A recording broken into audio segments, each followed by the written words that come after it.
Et là, Charles Magnin, pour les coups de com', les coups fourrés de la campagne, les coups bas aussi, et oui, il y en a.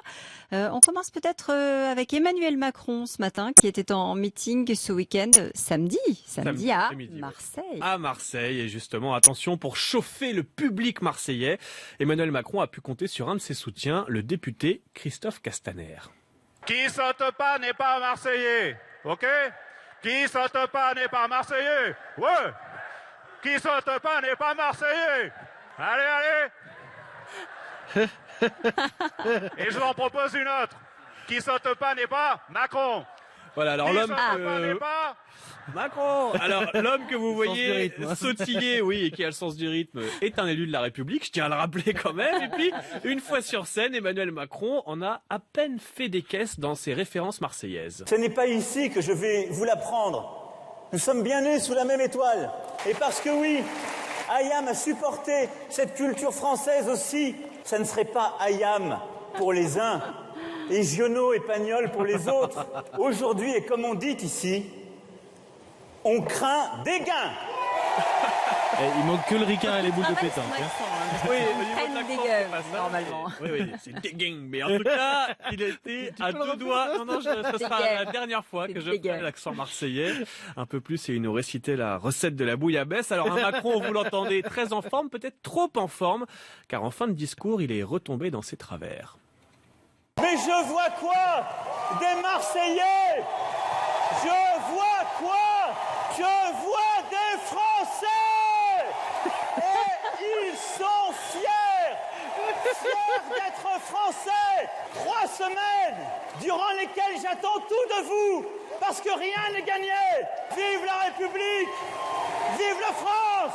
Alors Emmanuel Macron qui hurle, ça vous rappelle peut-être quelque chose? Oui, la porte de Versailles, c'était au mois de décembre dernier, et d'ailleurs on peut même mélanger les deux.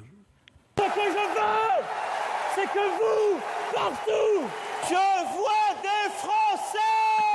Vous alliez le faire gagner! Et ils sont fiers d'être Français, parce que c'est notre projet! Vive la République! Vive la France! Voilà, on nous avait promis des cours de chant pour poser sa voix. Visiblement, Emmanuel Macron a séché quelques cours de chant. Bon alors, il y en avait un autre qui était en meeting ce week-end, c'est Jean-Luc Mélenchon. C'était hier et ça se passait, s'il vous plaît, à Châteauroux. Oui, alors ambiance plus calme pour Jean-Luc Mélenchon, beaucoup moins en forme qu'Emmanuel Macron. Un Jean-Luc Mélenchon agacé quand ses supporters font trop de bruit. RTE, réseau de transport électricité. Écoute, ami, je te demande amicalement de bien vouloir te taire, car sinon je perds le fil de ce que je dis. Je suis très fatigué. Merci.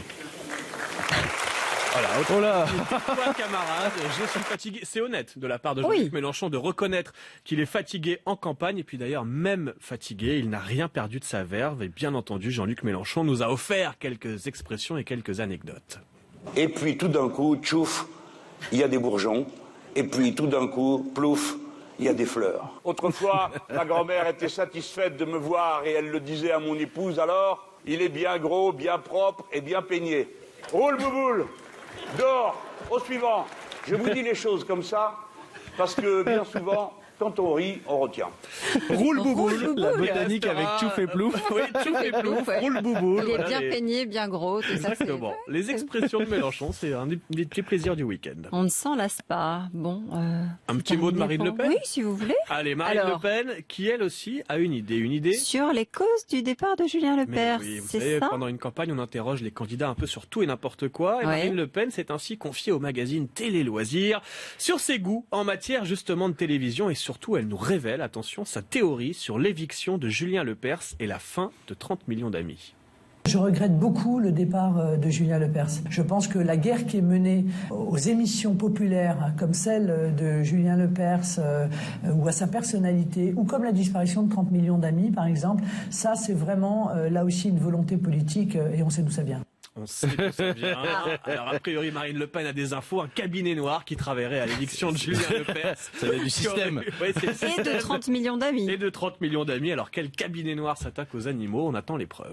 Bon, effectivement, et vous nous en parlerez évidemment Avec plaisir. si vous trouvez ça. J'enquête immédiatement. Bon, c'est bien comme ça que je l'entendais. Il est 8h28, on revient demain évidemment, Bourdin Direct avec Mathieu dès 4h30 et puis avec Jean-Jacques dès 6h. N'oubliez pas, demain c'est un jour